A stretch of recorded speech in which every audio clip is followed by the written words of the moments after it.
et il y a de bas. Et dans l'histoire des États, il est arrivé que certains États aient été dirigés par des étrangers. Je ne prendrai pas le cas de la France, peut-être qu'on ne le connaît pas. Après la Révolution française, toute personne qui a fait des études équilibrées de droit a entendu parler de Napoléon, à celui que nous devons le code civil par ailleurs. Mais ce Napoléon-là n'était pas français. Il avait des origines de la Corse à l'époque sous occupation génoise. Est-ce qu'aujourd'hui la France est malheureuse parce qu'à un moment, elle a été dirigée par un étranger? Non. C'est pour moi, je pense que pour la République démocratique du Congo, nous devons avoir le courage de nous assumer. À un certain moment de notre histoire, nous avons été dirigés par un étranger. Mais on tourne la page et la vie continue.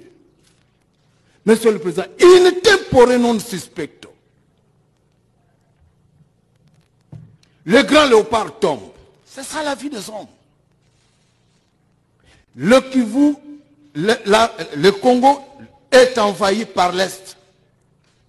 Et à Goma, mon excellent confrère Richard vous l'a dit, il faudrait qu'on gère le carburant. Et Kabarebe, l'autre seigneur de guerre, on en parlera. Parce que finalement, dans cette histoire, nous luttons non seulement contre le prévenu, mais contre un système que moi j'appelle K. K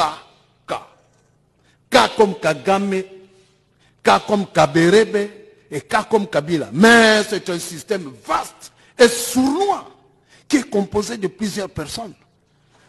Malheureusement pour nous, parmi nos autorités politico-militaires, sont des kagamistes, on en parlera.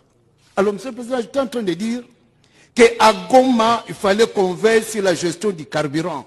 Et Kabarebe va responsabiliser deux personnes, un Congolais et un Rwandais. Le Congolais doit s'appeler Ahmed Korogo ou quelque chose comme ça.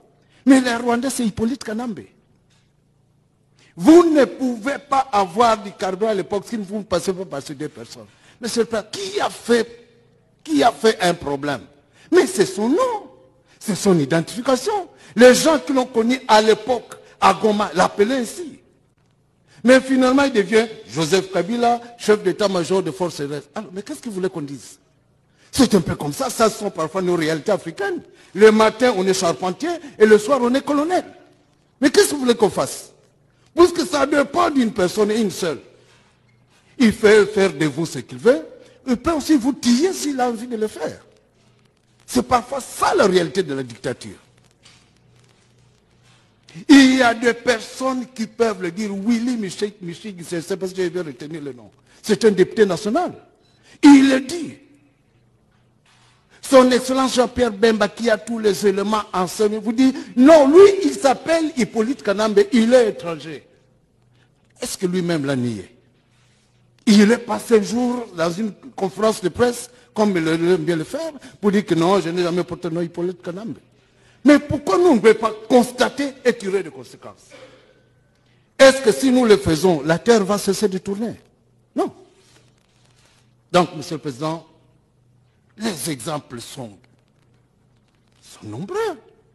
Je prends les enfants biologiques de Kabila lui-même. Quel est cet enfant biologique qui a travaillé avec lui? Lequel? Ils sont passés tout le temps à être persécutés. Je vois Etienne, je vois Ibrahim, je vois la pauvre Aimée, paix à son âme.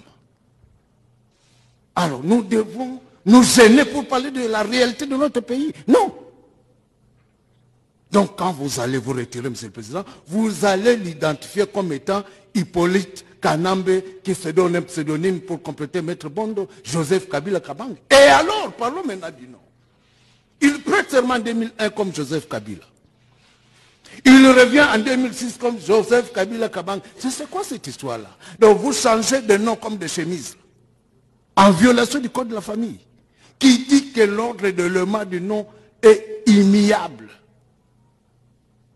Même si dans la République bananière, il y a quand même un minimum d'ordre. Il va être identifié comme tel, sujet étranger, placé par Kagame pour contrôler le Congo. Nous disons que ce connaissant rwandais, et ça sera démontré par Maître Dimoué et Maître Kabengela, mais pour se faire congolais, on a créé même sa mère ici. Et C'est comme ça que nous l'avons connu comme fils de Mosè. Mais celui que vous jugez, parce qu'il a aimé ce pseudonyme, et quand même Yasser Arafat meurt, il est enterré, pas comme Mohamed, tout le nom de sa naissance là, prénom, mais il est enterré comme Yasser Arafat, son pseudonyme, qui n'est pas son vrai nom de naissance. La même chose, quand vous jugez cet homme, le prévenu, vous jugez le vrai Hippolyte Kanambe, mais par son pseudonyme, qui n'est pas alias Joseph Kabila. Là, c'est déformer les choses. Non, vous utiliserez le nom que lui a utilisé pour nous cacher le vrai nom de Hippolyte Kanambe. Donc, vous jugez Joseph Kabila par son pseudonyme là, de Joseph Kabila, c'est lui le prévenu qui, quand bien même il serait Kanambe, mais il a caché le Kanambe pour aimer le pseudonyme et le présenter devant le public tant international que congolais. Maintenant,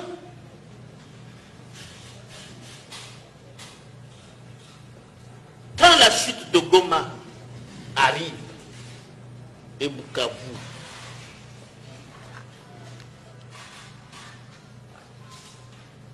lui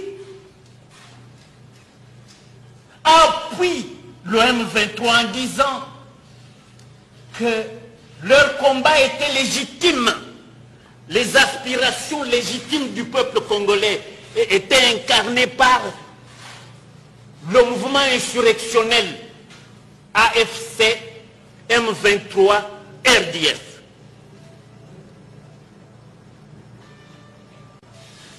Et c'est pour cela que l'auditeur général le défère devant votre autre. Est-ce que vous êtes son juge légal? Joseph Kabila Kabange. Mais comme a dit Richard Bondo, mon distingué confrère, ça ce n'est qu'un pseudonyme.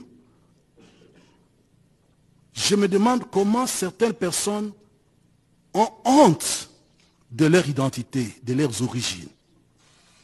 Moi, je ne peux jamais avoir honte de mes parents, de mes origines. Et j'enseigne ça à mes enfants. Alors, à part la contestation des enfants biologiques de Laurent Désiré Kabila, Sifa est là, et personne n'a jamais dit que c'était sa mère. Revenons sur les révélations de Ngoï Moukena. Ngoï Moukena dit que c'est une mission réalisée. Mais regardez un peu, quand Maître Bondo développe la théorie des pseudonymes, il a raison. Parce que dans tous les trois éléments qui composent l'identification du prévenu, vous n'avez pas un nom propre. Vous avez le prénom chrétien. Vous avez un nom qu'il a pris de Laurent Désiré Kabila. Et vous avez un nom de circonstance de naissance. En effet, Joseph, c'est un nom biblique. Prénom, comme moi, Jean-Marie.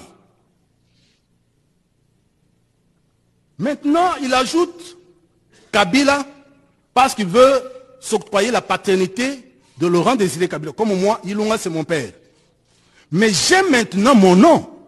C'est Kabengela. Kabange, ce n'est pas un nom propre. Kabange, ça traduit qu'il est né deuxième après Kyungu. Jumeau. Donc c'est un nom commun à tous les jumeaux qui naissent en deuxième position. Posons-nous la question. Alors finalement, quel est son nom?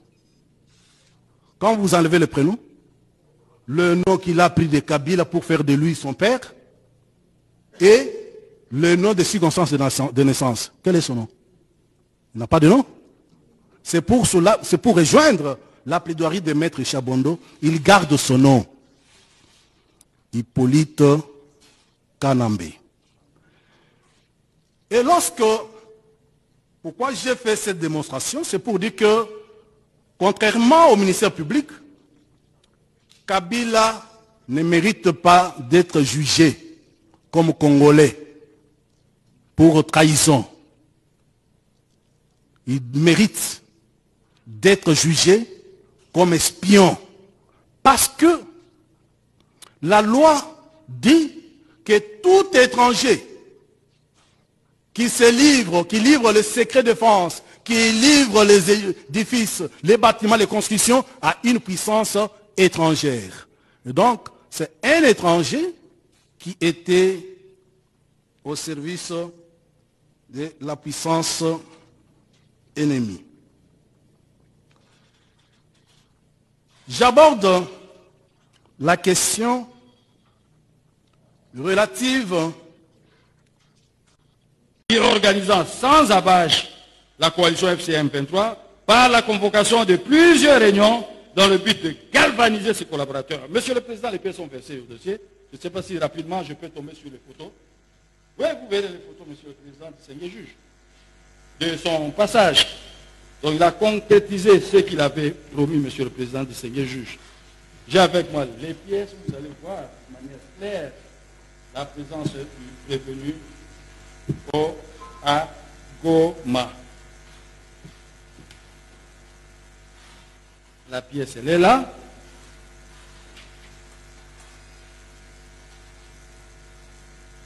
Et voilà.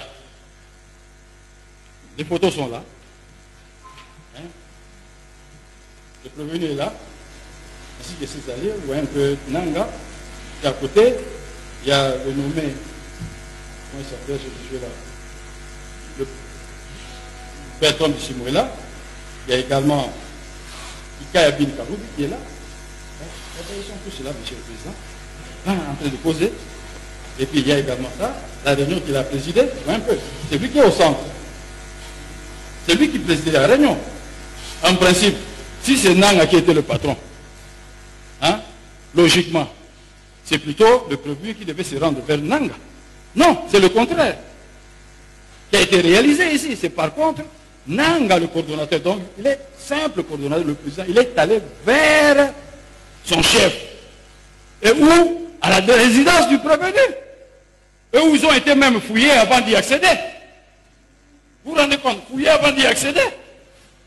Vous comprenez? Donc ils devaient se rendre justement auprès de leur commandant-chef.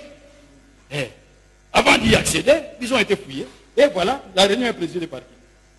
C'est celui qui préside la réunion. Et Nang était là tout petit, en train de sourire, de recevoir des instructions. C'est ça le lien, Monsieur le Président du Seigneur juge. Donc nous tablons sur base